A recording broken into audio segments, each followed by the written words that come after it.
The joy of welcoming her newborn son to the world soon gave way to grave concern when a KZN mother noticed a small mark on her child's face. Now, when she noticed another mark on his armpit, she knew something was seriously wrong. A few days later, her son woke up with a swollen, milky eye and an inactive pupil. He was then diagnosed with a rare skin condition and urgently required sight-saving surgery in a procedure so specialized that it needed a team of medical experts. For more on this, let's bring in oncology specialist Dr. Hamzah Mustak, who actually operated on the 9-month-old boy using a procedure hailed as a first for South Africa. Dr. Hamzah, it's great to have you on the program. Thanks very much indeed for making time. So trouble started with a rare skin condition that ended up affecting, I think it's AJ's eyesight. What happened? So that's correct. AJ was diagnosed with a condition called juvenile xanthogranuloma. So what it is a benign condition where you tend to get these growths on the skin, the aggregates of immune cells. Rarely they can affect the eye, and what tends to happen is that if they grow in the pressure drainage system of the eye, they can cause an elevation in the eye pressure. He had sort of several rounds of medical treatment as well as a glaucoma operation performed by my colleague Dharmesh Parbu. Unfortunately, his pressure still remained elevated due to the growths in the angle of the eye. Sure. Interesting where the spots appeared. I mean, does the skin condition have specific places where people should look? Or I guess was AJ essentially saved by a mother's intuition here? No, absolutely. I mean, I think it's a fantastic example of a mother's intuition. I think she had seen several doctors, pediatricians before who, it's difficult to pick up. But what was noted was a skin tag in his axilla, which was biopsied at the time. But the growths tend to occur mainly on the face area, but they can occur anywhere on the body of the skin appendages. Sure. What is interesting is also the treatment that was used here. It's a kind of radiation that typically would have been used for cancer patients. Tell us a bit more about that. Yeah, that's right. So at the Groote Hospital, in collaboration with the UCT academic unit, we run a brachytherapy or sort of ocular oncology program where I work closely with my colleague Julie Vetter. And so we've been using brachytherapy, so it's a localized form of radiation which is implanted on the eye to treat cancers such as retinoblastoma and choroidal melanoma. AJ's condition wasn't exactly a cancer, but because it wasn't responding to the traditional medical therapy, there were a few case reports where external beam radiation was used for this. Now, the advantage of our unit that we have is sort of a team of, fantastic people, of which I'm a small member, is that we can customize these orbital or customize these brachytherapy implants. So AJ essentially got a customized brachytherapy implant which delivered low-dose radiation, which is, which is in a few case series has been shown to actually effectively control the growths within the eye. To my knowledge, it's the first time that a brachytherapy device was used for this. Usually, the few reports that exist were from external beam radiation, which is done under sort of a machine.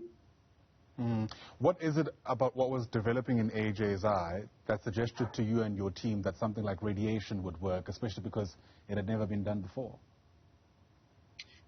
Yeah, so I think the main thing was that, his condition kept progressing. And the problem with that is that if the pressure remained elevated, it causes permanent damage to the optic nerve, which would result in irreversible blindness.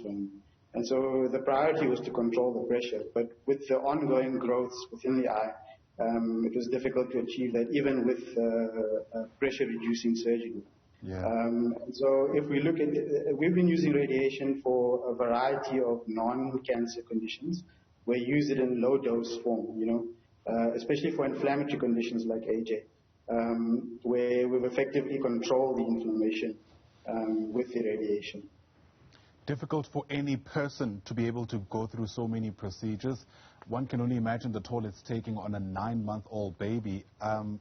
How is the recovery going? How was AJ after the surgery? Is it typically something that would have taken its toll on what I imagine is his small body?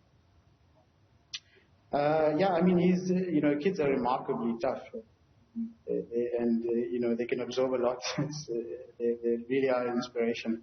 But AJ's he's done fantastically well. The implant remained in his eye for 17 hours, and so he had to have 2 anesthetics. But he's a fighter and he's doing remarkably well. I sort of followed up with the ophthalmologist treating him in Durban. And his pressures have come down nicely. His cornea has cleared up, which is a good sign that the pressure is under control now.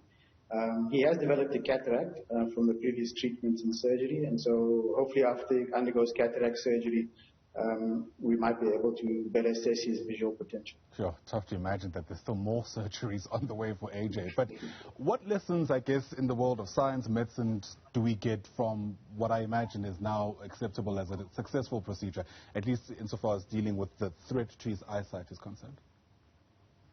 Yeah, I think, for me, it's an honor and a privilege to be part of a team that does this kind of work, And with the team that we have and the capabilities we have through our unit, there are almost no cancers that we can't effectively treat with brachytherapy in and around the eye area, And what's nice is the innovation and the constant desire and need to push boundaries. And so to limit the damage that was done by external beam radiation, so the collateral damage, and to minimize that, to focus it, And for me, it's testament of what we can achieve here in this country through a collaborative affair, between the state sector, which is where I primarily work, as well as the private sector. And I think it's an exciting time, an exciting period for ophthalmology and medicine in general. Yeah. That said, I still get the impression that it was still a race against time, wasn't it? In other words, good on AJ's mother for persisting that she thought something was wrong, because had she perhaps left it for too long, it might have been a bit too late even for this kind of treatment. Absolutely. So you're absolutely right. I mean, if his pressure continued to go uncontrolled, he would have ended up losing the eye. And so we were in a race against time, and thankfully we were able to sort of get him in and get the treatment. Yeah. How confident are we that at least this issue is now past AJ? In other words, we know with cancers there's a possibility of there being, forgetting the technical term now, but for the cancer essentially to come back. This wasn't a cancer, that's pretty clear, but are we worried that the condition itself could make a return? His condition is a systemic condition, so not just localized to the eye. And so there is a chance that there will be some recurrence. But when it occurs in the skin, it tends to be fairly innocuous. It's not going to cause any major issues. There is a small chance that we'll see a return in his eye, and we can't give you exact figures, but based on my experience in treating these inflammatory conditions with radiation, I think it's sort of 90 to 95% success rate here. Right. That's at least positive there. Speaking of figures, any idea how much all of this costs? Oh gosh, no. Okay, no, I was trying my luck there. No, I'm just a technician. My financial side of my field is very poor.